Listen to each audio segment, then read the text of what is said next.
animation is fundamental when you really think about the Lord of the Rings cinematic universe. Like, when you really get into the Lord of the Rings cinematic universe, if you know, you know. Right? So, Lord of the Rings plus anime just makes sense. But that being said, Good evening, ladies and gentlemen. Tonight's special feature. hey there, YouTube. What is up? Welcome to my channel. It is I, Nadia the Nerdy, and today, if you can't tell by this wonderful sweatshirt that I'm wearing, we are getting into the Lord of the Rings. We're taking a look at the new addition to the Lord of the Rings cinematic universe, which I guess is a thing now. Like, I guess it was a thing when Peter Jackson turned the franchise into a movie, but I don't think we really thought about it like that because Lord of the Rings is built different and the fandom's built different. It hasn't really been Marvelized yet, or, you know, the way they've kind of ruined other franchises. So anyway, the Lord of the Rings cinematic universe has had a new addition. That's right, today we are talking about the War of the Rohirrim. I recently saw it, and today I'm ready to give you my spoiler-free review. So let's get into it. As a lover of both Lord of the Rings and anime, I was super excited when I first heard about this film, cause like that combo sounds like something that I didn't even know that I needed. But now that I think about it, Lord of the Rings and animation kind of go hand in hand, and while it's not anime, animation is fundamental when you really think about the Lord of the Rings cinematic universe. Like, when you really get into the Lord of the Rings cinematic universe, if you know, you know.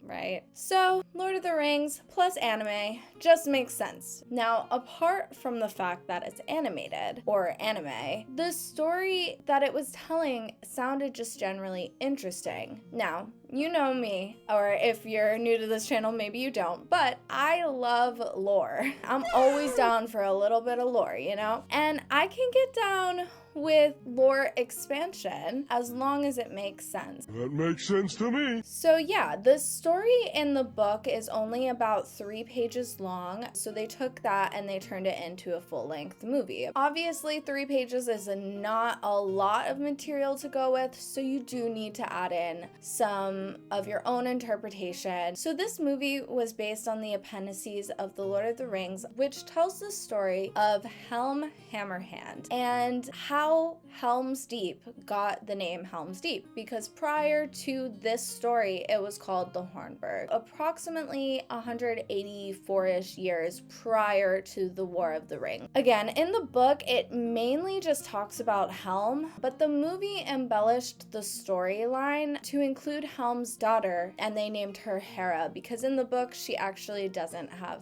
a name. And of course, she is an epic shield maiden of Rohan.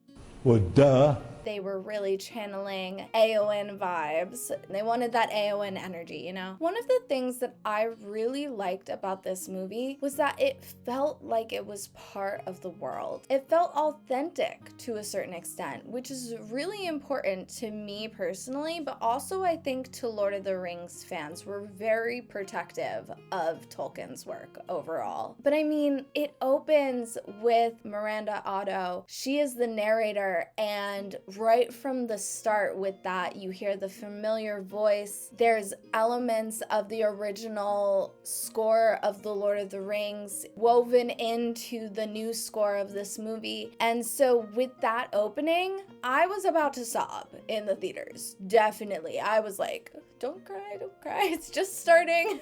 It's okay. They wanted to really make you feel that nostalgic feeling. They wanted you to feel like you were a part of the world, and I did feel that. The music was very much calling upon the original Howard Shore score. So that alone instantly makes you feel like it belongs in the world. As someone who loves the movies, hearing those notes in there, shivers from the music to the voices and to the creatures that we encounter, there was this level of familiarity in the film that really made it feel like you were returning home to this world that you love and you know so well. So I really enjoyed that, and I felt the dedication from the creators to really carry through that feeling of The Lord of the Rings, because you know, there are those other stories out there that are technically part of the cinematic universe of The Lord of the Rings,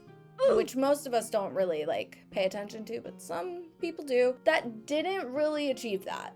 And they made it seem like we're returning to the world, but you watch it and it feels like a different world. So similar to the overall feel, the story itself felt like it belonged in the world and that it made sense, which obviously it does belong in the world because it is a story that exists in the appendices. It's part of the history of Middle-earth. Obviously, again, they had to embellish in certain places to fill out the story, but I think they were able to do that in a way that didn't feel like it was too much, you know, like some others have done recently. Similarly, taking stuff and embellishing from the appendices, but embellishing just way too much. It's more like they're filling in this story rather than creating their own story and calling it Lord of the Rings. So I really appreciated that about this film. But that being said, in a lot of other ways, even though they added stuff, it still felt hollow or like it was missing something. For me, all the emotional investment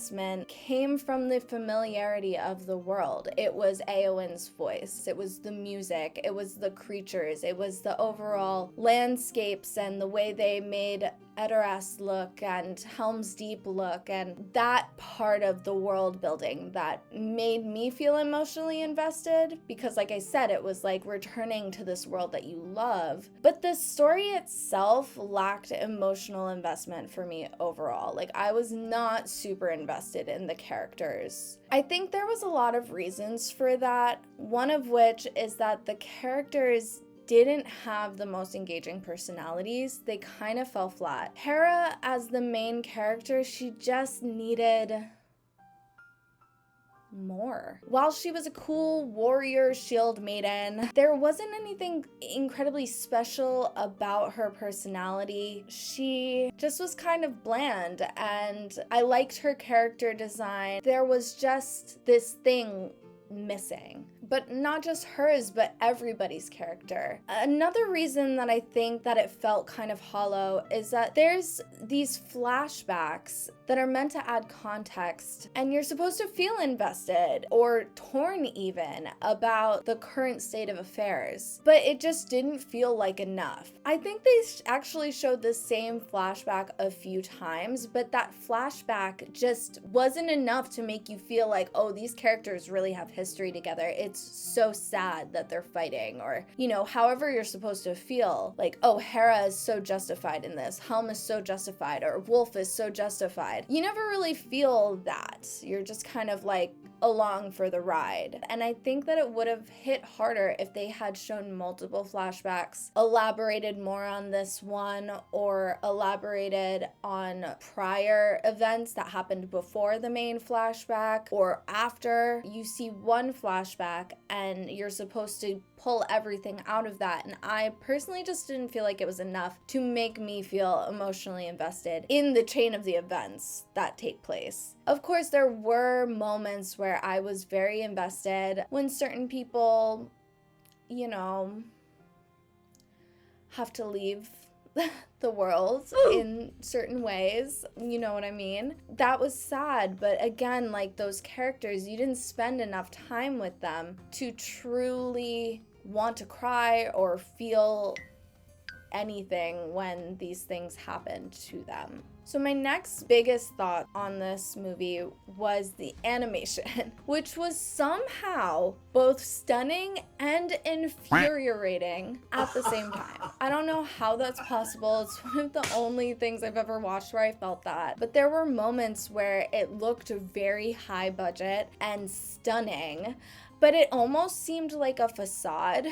Because once the characters started moving or talking, it just looked so weird, honestly. So weird. Whenever they talked or walked, I couldn't help but hate it. Like, actually hate it. I spent the whole film literally just being like, what the? Like, did they do this on purpose, or is this low budget? It might be low budget animation. It was really giving NPC video game character, for real. They would talk like, I've traveled many leagues to ask your daughter for her hand in marriage to my son, but you don't want to give that to me. Okay. I'm not exaggerating. Obviously, I'm talking about one specific scene because that is when I really noticed it. There's this one part really early on in the movie when Freka of Dunland is talking to Helm in his hall when he asks for Hera's hand in marriage for his son Wolf. And I noticed it, and it was all I could think about because it was just really bad. I really was like, wait, is this low budget? Because all of the ads, they make it seem like this stunning, incredible animation, and like it looks good when Hera's like riding a horse, or like you get a landscape and everybody looks shiny. We kind of think that animation is more high budget if things have depth to it, like the shine, you know what I'm talking about? But they'll move and you'll be like, what is going on? Why does it look like that? But then all of a sudden there's like this beautiful landscape and you're like, oh my God, it's so beautiful. So it was kind of confusing, to be honest. It turns out that it had a $30 million budget, but it only grossed $18 million. So it lost money ultimately. I would love to see the breakdown of the $30 million to see where all that money actually went, because I think it might have just gone towards getting the rights to The Lord of the Rings to use certain characters' names and to get the voices and to get the score, because all of that stuff is expensive, and they used names like Gandalf and Saruman. There's even like basically a cameo of Saruman at a certain point in the movie, and they just kind of like spend all their money on that, and then they made the animation look all glossy, so you think like it's almost giving high budget, but then the characters move and talk and you're like, oh, maybe not. But I also have to think that maybe I'm biased because I watch a lot of anime, and so many shows these days have just gone completely above and beyond with their animation styles, and I think it's kind of heightened my taste or something like that. You sure about that? Yeah, that's definitely what it is. I have such refined taste. Stop it. Get some help. Or maybe it's really just like that's the animation style that they were going for, which is entirely possible. Maybe some people don't mind that and they wanted it to look like that. Whereas for me, I found it incredibly annoying. At least that's my take on it. So overall, there were some aspects of the film that I really enjoyed. Of course, like the music and the voices and the overall feel, animals that we're familiar with, places that we were familiar with. I loved that. I loved learning the history of Helm's Deep. That was really interesting. Of course, I have read The Lord of the Rings and the appendices, but overall, this movie was missing something, and it was something that the books have inherently, and that Peter Jackson's movies were really able to translate, and that is, as a random blog post put it, heart.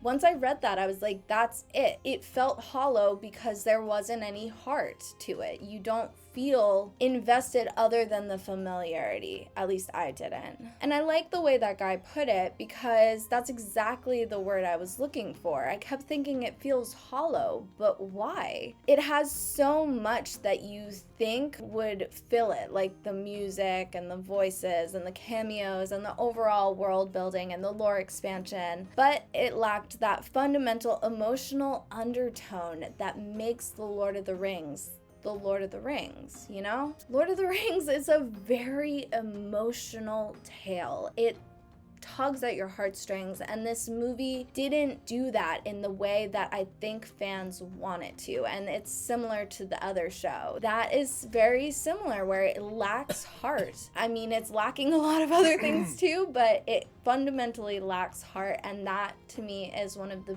biggest parts of The Lord of the Rings. So yeah, there just wasn't enough backstory or character development for me to feel super invested. Even though I enjoyed watching it, I definitely enjoyed returning to the world. I would say if you want to return to the world and you're looking for something new, this would be a good story to go and see. But yeah, that's just how I felt. What did you guys think? Let me know your thoughts in the comments, because I saw it with someone who's not super into The Lord of the Rings. They weren't super thrilled on the story. They found it kind of boring, fell asleep actually a few times.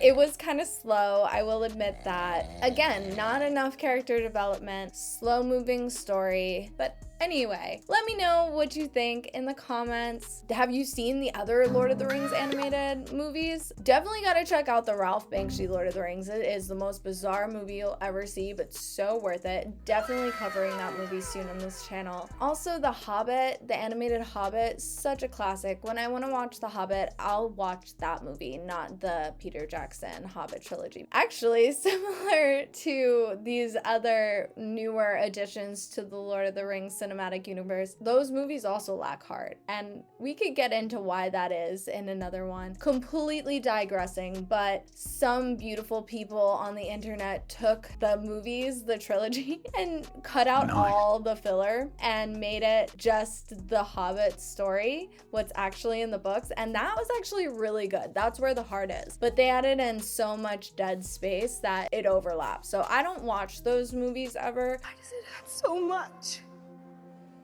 Because it was real.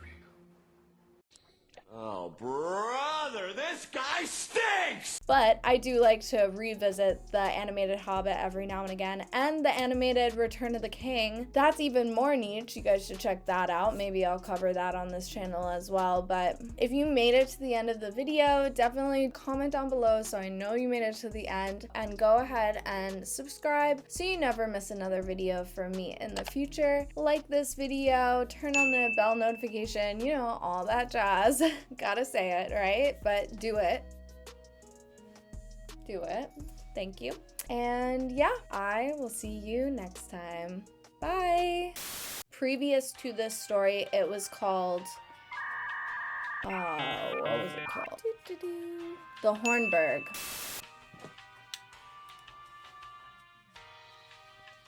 Sorry, I can't see shit, so I have to keep checking to see if my camera is in focus, but I can't see the thing, so I have to put on my glasses every time. But anyway, I